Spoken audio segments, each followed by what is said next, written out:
Just 20,000 years ago, during the peak of the last ice age, the global population was likely as low as 2 million people, less than 0.1% of today's population. At that time, human societies were made up of small, widely scattered groups of hunter-gatherers who lived in a way that hadn't changed much for tens of thousands of years. Then, a significant shift occurred.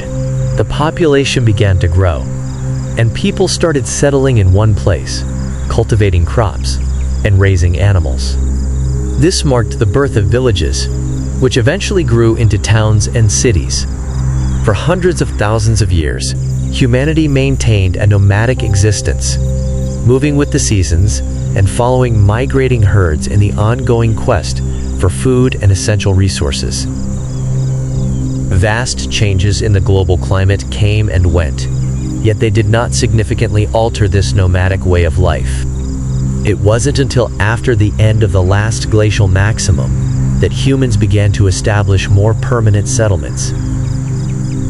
Over 1,000 years ago, these settlements grew increasingly complex, and by 2000 BC, the world witnessed the emergence of what can only be described as civilizations in various regions across the globe.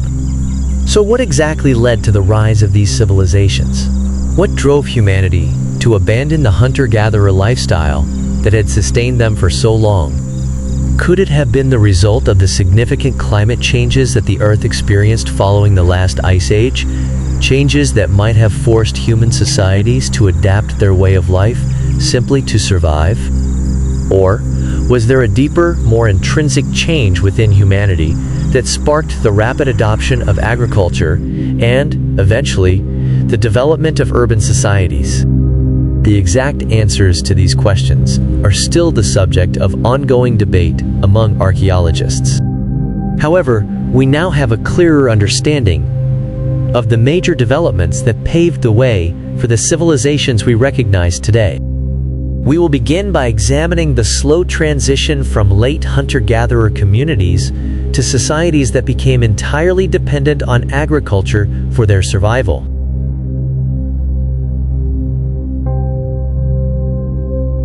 Next, we will trace the emergence of increasingly larger settlements and ritual centers, along with the often enigmatic practices that accompanied them. Finally, we will delve into the factors that contributed to the rise of the world's first city, a city that would provide the basic blueprint for all other cities that followed. But before we can dive into these topics, it's crucial that we define what we actually mean when we use the term civilization. Perhaps the simplest way to define a civilization is as an organized political state, characterized by dense urban environments and a reliance on agriculture to sustain its population. To better understand the emergence of civilizations, it's important to recognize that certain key features are often cited as prerequisites for a society to be considered civilized. These include a visible social hierarchy, monumental architecture, and administrative tools like writing and literacy. However, pinpointing the exact moment these civilizations first emerged is challenging. This is because, while these features did develop over time, they often appeared unevenly across different societies. For instance, early humans began to settle year-round and cultivate wild grains and grasses long before they systematically adopted agriculture. As societies became more complex, they developed social hierarchies, organized administrations, and writing systems. Although these advancements took several millennia after the initial shift to farming and settled living, archaeological evidence suggests that complex societies emerged independently in various parts of the world. This happened in places like the Yangtze and Yellow River basins in China around 7000 BC, the Nile Valley in Egypt, and the highlands of New Guinea. Later, agricultural practices also appeared in Southern America and Central Mexico, with farming reaching North America around 2000 BC. The forms these early agricultural societies took varied widely, depending on local conditions. For example, in regions like Egypt and China, the domestication of large herd animals like cattle, pigs, and water buffalo was feasible due to the availability of these species. On the other hand, in other areas, different environmental factors shaped the development of their civilizations. Overall, the development of civilizations was a complex and gradual process influenced by a combination of environmental, social, and technological factors. This multifaceted emergence of civilization reflects how human societies adapted to their specific contexts and gradually evolved into the complex structures we recognize today. The agricultural practices of South America, shaped by the scarcity of large mammals, led its inhabitants to rely heavily on the cultivation of plants like beans, squash, and maize to meet their protein needs. Unlike the swift shifts often associated with sudden environmental changes, this transition to agriculture was a gradual and complex process that unfolded over thousands of years. This intricate evolution can be better understood by studying the various regions where agriculture independently emerged. One of the most significant areas to explore is the Near East, particularly the Fertile Crescent. This region, often considered the birthplace of complex agricultural societies, offers a wealth of evidence and understanding regarding early human settlement. Here, we find some of the earliest known instances of crop cultivation, animal domestication, and the formation of permanent villages. It was in this region, from around the 7th millennium BCE, that proto-cities began to emerge, although many of these early urban centers were eventually abandoned due to environmental degradation. A millennium after these early developments, the advent of irrigation techniques allowed communities to expand into the alluvial plains of Mesopotamia. Over the next 2,000 years, the first true cities arose, characterized by their complex social structures and specialized labor. These urban environments not only laid the foundations for sophisticated record-keeping and administration, but also witnessed the invention of writing, the culmination of a long process of development in human civilization. Despite these monumental achievements, the true origins of complex human societies in this region trace back even further, to the last glacial maximum. During this period, roughly between 21,000 and 15,500 BCE, the world was starkly different from today.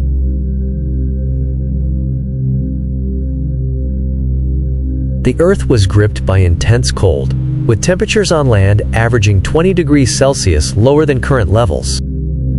Massive glaciers covered vast areas of northern Europe and America, with ice sheets up to 3 kilometers thick. Sea levels were significantly lower, and the planet was far more arid due to the immense volumes of water trapped in the glaciers.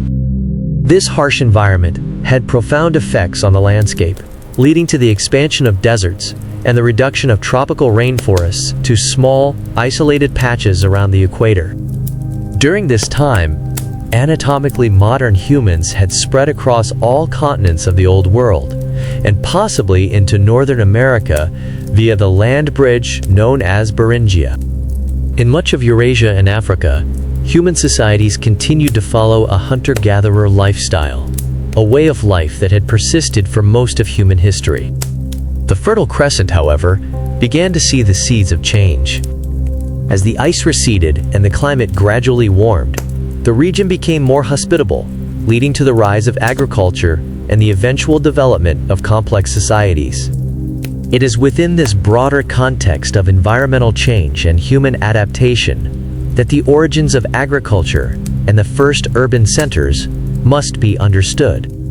The developments in the Fertile Crescent, particularly in Mesopotamia, represent some of the earliest steps toward the complex civilizations that would later dominate the ancient world.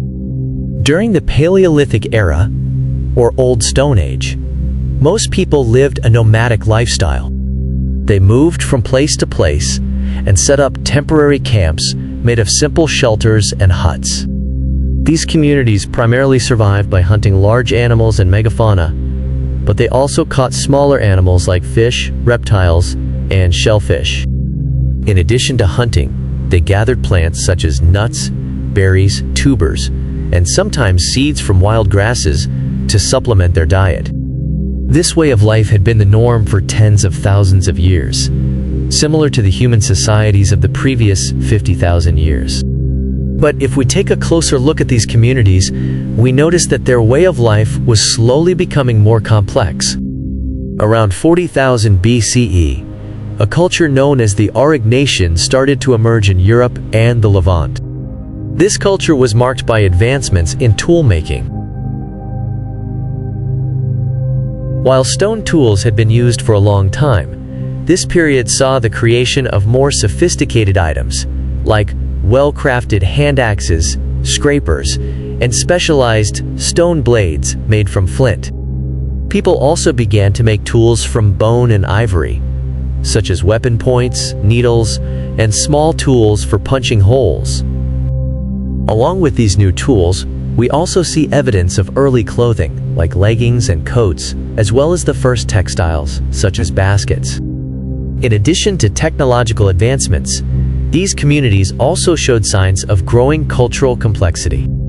Early forms of art and personal adornment started to appear, such as pierced seashells, mammoth ivory, and decorations made from animal bones and teeth. The first cave paintings also date back to this time, with simple images like hand stencils and geometric shapes found in caves in southern France and northern Spain. However, around 35,000 years ago, the artwork became more detailed. For example, at Chauvet Cave in southeastern France, we find complex paintings of animals like lions, bears, hyenas, rhinos, horses, and bison, shown in scenes of hunting and grazing. This suggests that these societies were becoming more culturally advanced. Carved images also began to appear during this period. For instance, a carved horse covered in red ochre was found at Hayunim Cave in the Levant. Additionally, carved figures of animals and Venus figurines, which often had exaggerated female features like large breasts and hips, were found across Europe. Archaeologists believe these figures were linked to ideas about fertility and childbirth.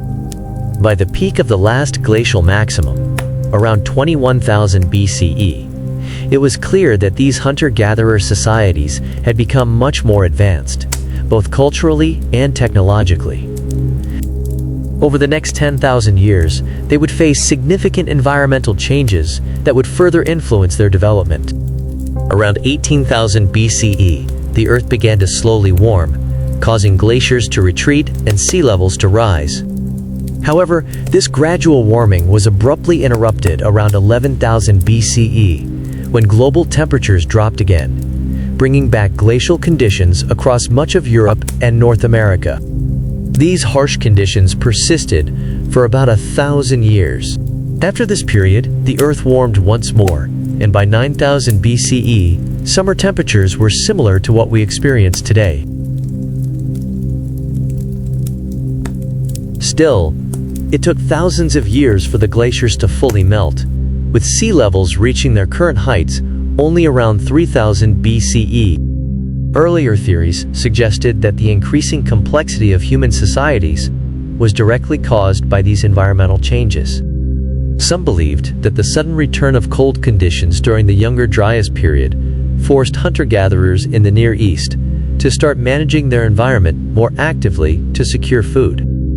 This led them to focus on using the wild grasses and animal life in the fertile lands of southwestern Asia, a process that had already begun in the Levant.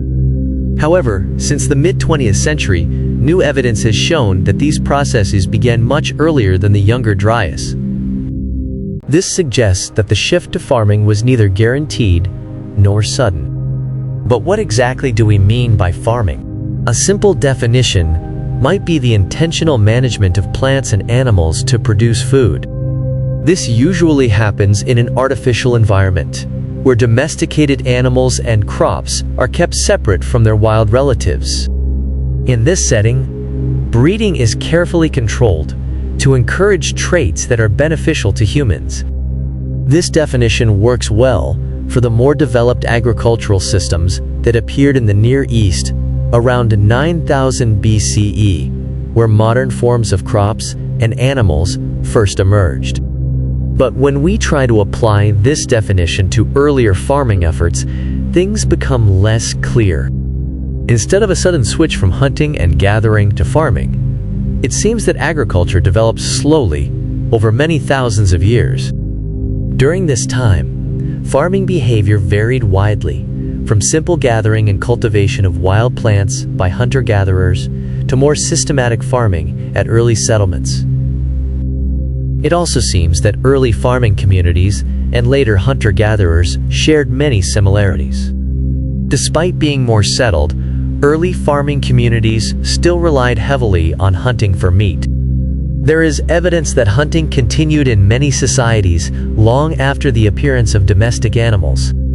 Conversely, some hunter-gatherer communities began to settle in one place for longer periods and even processed grains and cereals into simple foods, activities often associated with farming. To understand how these early societies eventually became fully reliant on farming, we need to look at two main processes. The first is domestication, the slow transformation of wild animals and plants into forms that are more suitable for human use. This process happens gradually, with small changes accumulating over generations of breeding. In the early Neolithic period, these changes were probably unintentional, occurring as a result of people managing and consuming plants and animals that thrived in their environment. However, in more developed farming economies, humans started to deliberately influence the breeding of animals, selecting those with desirable traits. For example, the wild ancestors of sheep did not grow long fleeces, but through selective breeding, humans gradually encouraged this trait. By carefully selecting and breeding wild animals with certain traits, humans gradually created domesticated species. For example, by breeding wolves with longer hair, early humans were able to develop what would become a more recognizable, fleece-bearing species. Similar selective breeding processes occurred in plants, such as wheat and barley, which were bred for traits like larger grains and easier harvesting. By the peak of the last ice age, there is evidence suggesting that hunter-gatherers had already begun the domestication of a wolf species, eventually giving rise to mankind's most loyal companion, the dog. Beyond domestication, another key process in the development of agriculture is cultivation. Cultivation refers to the intentional planting and management of plants and seeds in controlled environments, like fields. This process often required significant labor. In forested areas, trees and underbrush needed to be cleared before planting could begin. Once the land was cleared, tools were necessary to prepare it for seeding and harvesting. In regions with poor rainfall, irrigation systems had to be developed to ensure the crops received enough water. Even when crops were ready to be harvested, people still had to develop methods for collecting, processing, and storing the grains and seeds. These activities required major technical innovations, some of which took many thousands of years to fully develop. With an understanding of domestication and cultivation, we can focus on the hunter-gatherer groups in the Near East during the peak of the last glacial maximum. This time marks the beginning of a period known as the Epipaleolithic. The early part of this period, around 21,000 BCE, is associated with the appearance of small stone blades, called microliths, among local communities. The emergence of these new tools coincided with a broader range of hunting strategies. Human populations in these regions began focusing on more mobile prey, such as small mammals and birds. Hunting fast-moving animals required precision weaponry, like arrows tipped with small stone points. While direct evidence of bow use during this time is still lacking, the presence of arrow-shaped microliths suggests that bows may have been in use. One explanation for this shift in hunting strategy is that these communities were becoming more sedentary, staying in one place for longer periods.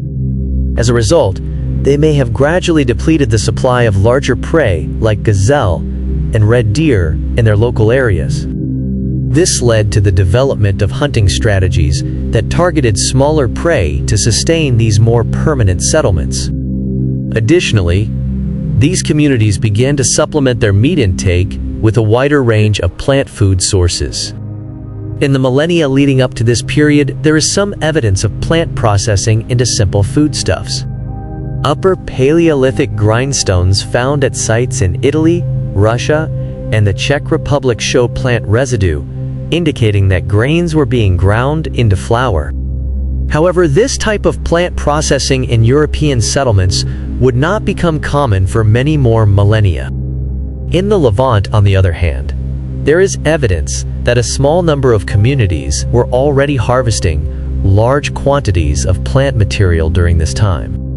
In the late 1980s, archaeologists uncovered a remarkable site on the shores of the Sea of Galilee in northern Israel.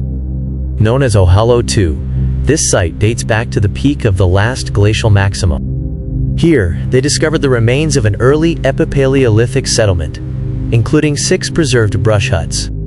The ancient settlement at Ohala II, located on the southwestern shore of the Sea of Galilee in Israel, offers a remarkable glimpse into human life around 20,000 years ago. This site was composed of oval-shaped huts carefully cut into the ground. The walls of these dwellings were constructed using branches from trees like willow, tamarisk, and oak. Besides the huts, archaeologists also discovered a significant number of tools, particularly hafts, and a designated area for waste disposal, indicating that this was a well-organized settlement. Radiocarbon dating places the site around 20,000 BC, and it appears that the people lived there permanently over many generations. At the end of the occupation period, the huts were deliberately set on fire, preserving their contents through a process of charring. Shortly after this event, rising water levels submerged the settlement, covering it with sediment and further preserving the organic material inside. Remarkably, one of the huts was found with its bedding material still intact, alongside a wealth of tools like microliths, animal bones, and plant materials. This discovery shows that the inhabitants of Ohala II hunted a variety of local animals, including red deer, hares, foxes, and seasonal birds. However, the most significant find at the site was a collection of about 150,000 seeds and fruits, including acorns, legumes, and wild cereals like emmer and barley. In addition to the plant material, stone tools resembling sickles were unearthed, along with simple grindstones that bear evidence of use in processing seeds. This suggests that a substantial amount of seeds and cereal grains were being consumed at Ohala II, marking the beginning of the Epipaleolithic period. Some paleobotanists even identified the presence of weed species associated with cultivation, indicating that these early humans were beginning to exploit plants in a systematic manner.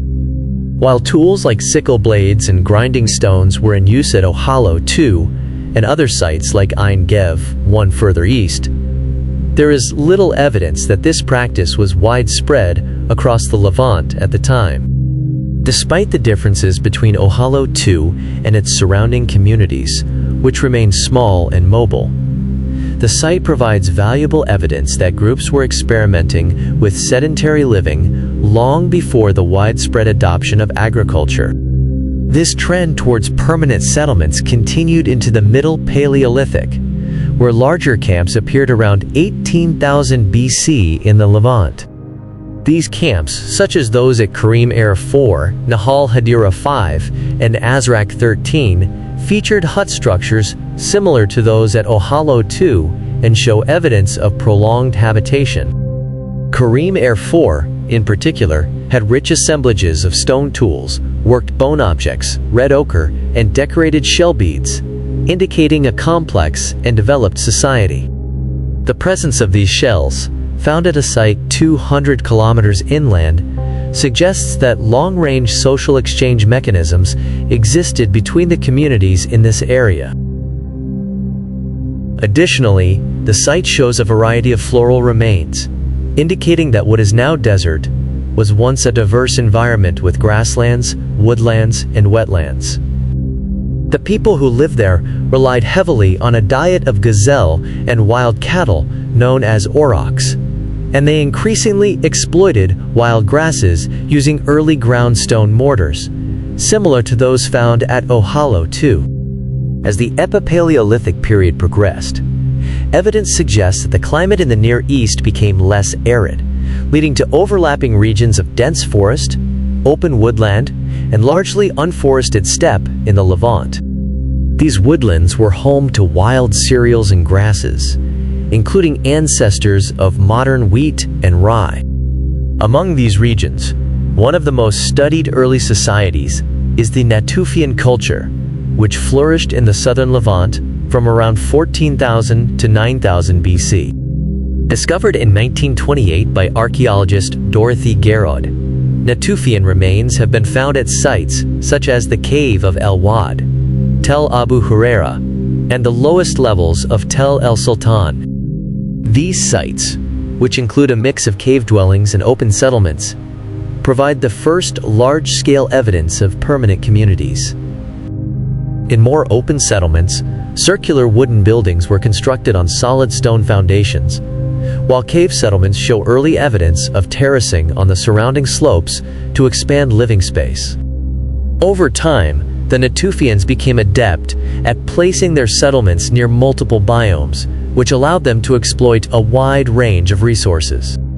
Their diet included large animals like gazelle, red deer, and wild boar, as well as smaller mammals, birds, and even tortoises. The Natufians also invested considerable time and effort in harvesting and processing wild cereals and pulses. The most iconic finds associated with this activity are stone mortars and sickles, which show microware consistent with harvesting and processing wild grasses. Compared to the simple grindstones and sickles found at Ohalo II, the tools from Natufian sites are more refined. Stone mortars were often carefully shaped out of black basalt to hold more material, while Natufian sickles were set in long ivory or bone handles that allowed them to cut through wild grasses more effectively. Archaeologists believe that the seeds and cereals harvested during the earlier Epipaleolithic period were used to make simple bread-like foods and early forms of beer. Although direct evidence of these foodstuffs has not been found due to their perishable nature, there is some evidence of beer production at Natufian sites. For example, at Rakafeh Cave near Mount Carmel in Israel, residue from early brewing activity has been found on stone mortars. People there gathered grains, ground them, and fermented them in mortars to produce a low-alcohol beer, possibly for ritual purposes. This discovery provides the earliest known evidence of beer brewing by a semi-sedentary, foraging people. While evidence of these early foods is rare, carbonization can preserve even the most perishable materials for thousands of years. At Shubaika 1, a Natufian campsite in northeastern Jordan, archaeologists discovered 24 charred bread-like fragments made from wild wheat, barley, and clubbrush tubers. These simple bread-like materials show that the Natufians were capable of complex food processing, including dehusking, milling, drying, and baking cereals. In addition to food production, the Natufian period saw the emergence of new ritual behaviors, particularly in burial practices. Graves from this period often contain decorative elements, such as elaborate clothing and facial coverings decorated with pierced seashells, as well as bracelets, armlets, and necklaces made of animal teeth and bones. The most spectacular Natufian burial was found at Hilazon Taktit Cave in southern Israel, where the body of a disabled woman was buried in a large pit. Alongside her, archaeologists found the shells of over 50 tortoises, the skulls of 2 pine martens, a complete human foot, and parts of various animals, including wild boar, cattle, leopards, and the wing of a golden eagle. This burial, with its rich assemblage of grave goods, highlights the complexity and sophistication of Natufian society. The site's excavators have theorized that the burial of a woman at Hilazon Taktit Cave, adorned with numerous grave goods, may indicate that she was an early shaman or medicine woman. Her elaborate burial reflects the special significance of certain individuals within Natufian society. By this period, Natufian communities were already placing considerable emphasis on the burials of prominent figures. While Natufian communities in the Levant have garnered the most scholarly attention, it is now understood that increasingly sedentary hunter-gatherer societies also existed outside the Levant during the later Epipaleolithic period. For instance, a small Natufian-style settlement known as Abu Huraira in northern Syria flourished around 11,000 BC. The inhabitants of Abu Huraira relied on hunting gazelle, wild cattle, and sheep, while also maintaining a varied diet that included wild cereals and grains. In Turkey and Syria, there was less information about settlement patterns during this period. However, some sites along the Euphrates and Tigris rivers date from the end of the Epipaleolithic. Additionally, evidence of settlement exists further east in the arid valleys of the Zagros Mountains, where sites collectively known as the Zarzian culture were contemporaneous with the Natufians, dating from around 18,000 to 8,000 BC. Although sparsely occupied, these sites show an increase in microliths, indicating that hunters in the region were broadening the range of resources they exploited. The end of the Epipaleolithic period coincides with significant climatic changes. Around 11,000 BC, global temperatures rose, resulting in a warmer and wetter climate across much of the Near East. However, just 200 years later, a sudden cooling event known as the Younger Dryas occurred, disrupting settlement patterns in the Levant. Many permanent Natufian sites were abandoned in favor of more mobile forms of living. In southwestern Iran, the Zarzian culture came to an end, and at Abu Huraira, the changing climate led to a decline in local plant species. Initially, the inhabitants responded by diversifying the plant species they exploited, including cultivating a form of wild rye that could withstand the cooler conditions. However, these efforts were ultimately unsuccessful, and the settlement was abandoned shortly before the end of the Epipaleolithic. The causes of the Younger Dryas are still debated among archaeologists. Theories include changes in Atlantic circulation patterns, increased volcanic activity, or even an asteroid impact over North America. The most widely accepted theory suggests that the retreat of North American glaciers after the last glacial maximum led to large amounts of meltwater entering the northern Atlantic, disrupting ocean conveyor systems that pull warm water from the tropics. This disruption likely caused a return to glacial conditions across northern Europe and America, while the Near East experienced cooler and drier conditions. As a result, cereals and wild pulses became less abundant in many inland areas, along with the animal species that formed the backbone of human diets. Although some argue that this climate downturn prompted the beginning of plant cultivation in Southwest Asia, evidence suggests that cultivation began before the Younger Dryas. Moreover, there was no rapid shift to mixed farming economies during this time, and fully domesticated forms of both plants and animals did not emerge for millennia. Instead, hunter-gatherers in the region adopted a more mobile lifestyle, returning to a more sedentary existence only after the climate became more favorable again. By the mid-10th millennium BC, the cool period of the Younger Dryas was ending. Within about 50 years, global temperatures rose by around 7 degrees Celsius. By the end of the millennium, summer temperatures in much of the Near East reached levels similar to those of modern times, leading to an expansion of woodlands and grasslands. This marks the beginning of the Neolithic or New Stone Age, dating from around 9,600 BC. The Neolithic is divided into two parts: the pre-pottery Neolithic and the later pottery Neolithic, distinguished by the absence of clay vessels in the former. The pre-pottery Neolithic itself is further divided into two periods: often referred to as A and B by archaeologists, with cultural and technological innovations distinguishing them. During this time, domesticated forms of plants and animals began to appear slowly. In the early pre-pottery Neolithic, communal living continued much as it had in earlier hunter-gatherer times.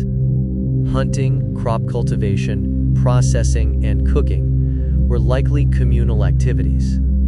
Evidence from the settlement of Jerf el Ahmar suggests that large hearths were used for communal cooking and eating. Hunting remained the backbone of these settlements' food supply, but cultivated cereals increasingly contributed to the diet.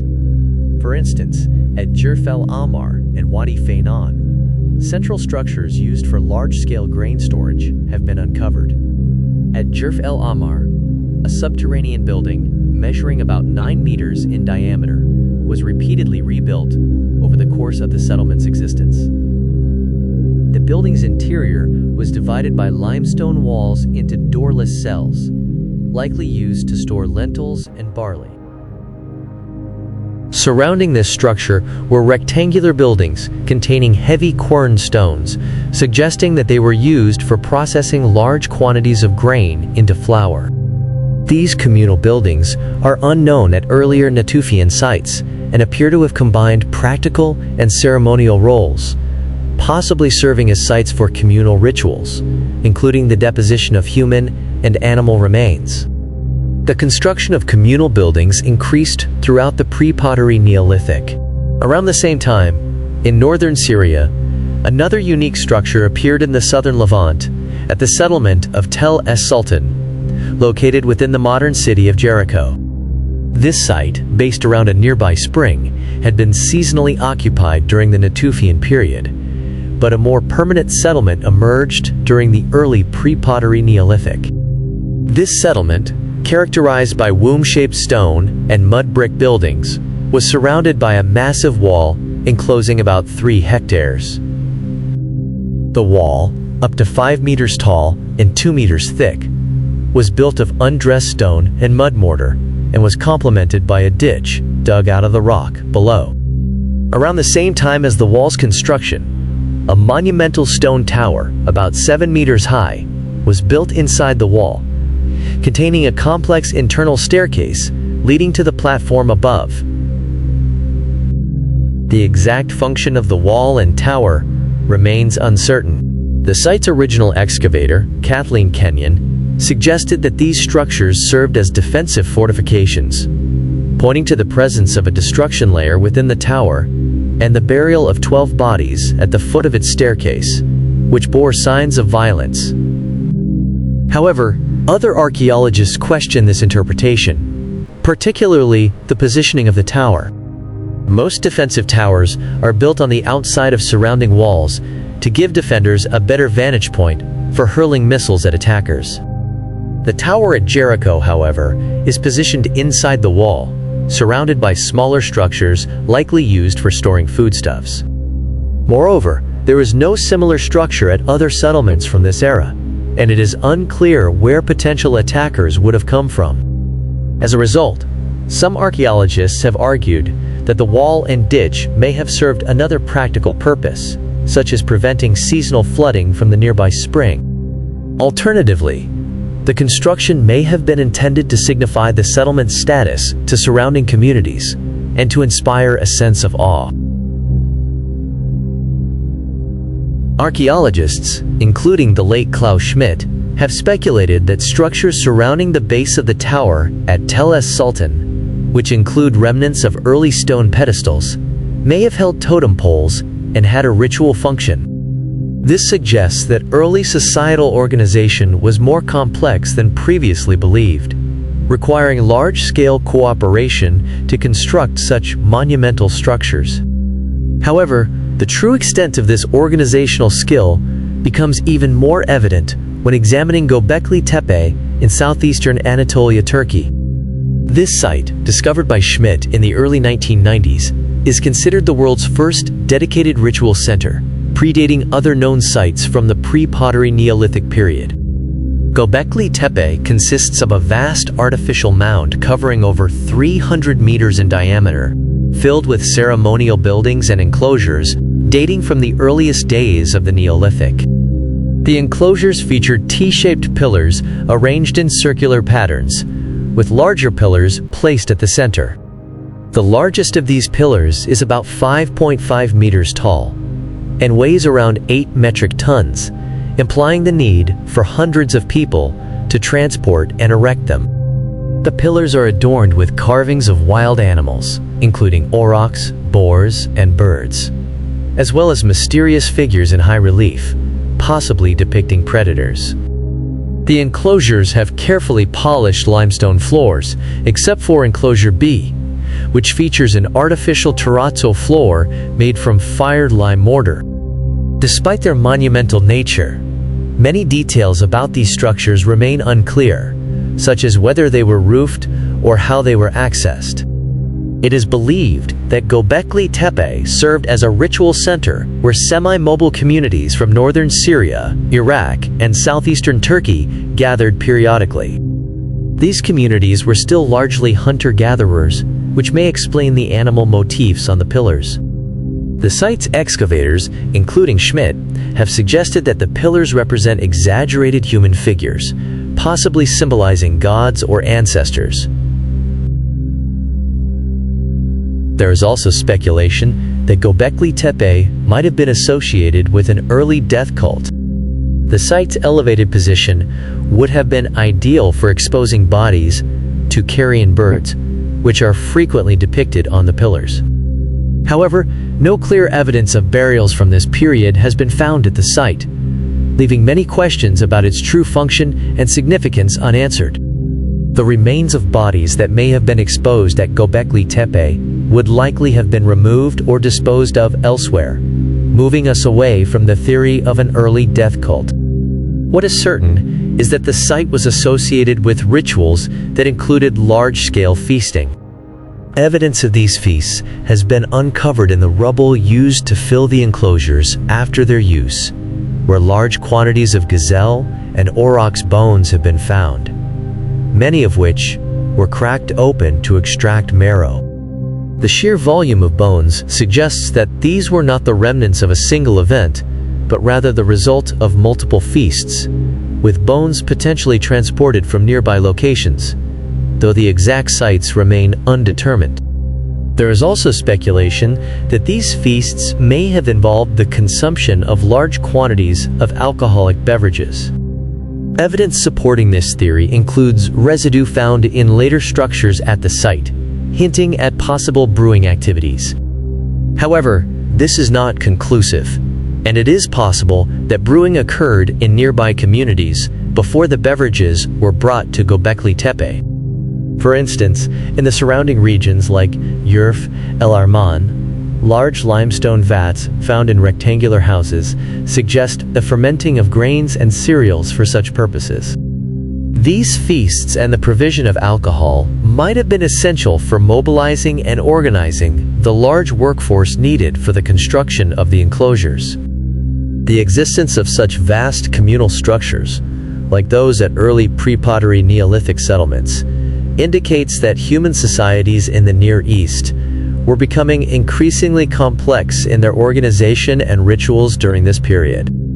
Despite the large number of workers required to build these structures, the actual ritual spaces created were often small, possibly indicating that access during ceremonies was restricted to a select few, although the criteria for this selection remain unknown. As we reach the end of the earlier pre-pottery Neolithic, Göbekli Tepe stands out as a testament to humanity's growing organizational abilities. The scale of the site and the manpower required for its construction were unprecedented for a ritual site of its kind. The site's significance is underscored by the fact that it continued to be a focal point for the hunter-gatherer communities who built it, with its enclosures and associated mythologies becoming more elaborate over time. However, The intricate animal carvings and hunter-gatherer symbols found at Göbekli Tepe represent one of the last great expressions of this culture, as the rise of domesticated cattle, pigs, sheep, and goats in the following millennia began to shift societies toward farming economies. With the shift to agriculture, the importance of Göbekli Tepe and its animal symbolism began to wane. Later enclosures were constructed on a smaller scale, with a diminished focus on animal motifs and an increased emphasis on communal grain processing. Eventually, the site was abandoned and buried, its significance fading as new ritual practices emerged in the region. These new practices often centered on buildings located within the heart of communities, where human skulls became ceremonial objects, their features remodeled in plaster as part of a cult that spread across the Near East. By the end of the pre-pottery Neolithic, we see the rise of large megasites capable of housing unprecedented numbers of people, signaling a major shift in human settlement patterns and social organization. These developments mark the beginning of a new era in human history, one where the focus shifted from the grand communal rituals of Göbekli Tepe to more localized and community-centered practices. If you're captivated by the birth of civilization, hit that subscribe button. You won't want to miss what's next. Share and comment below. Your voice is key to this journey, and we're thrilled to have you along for the ride. Let's uncover history together.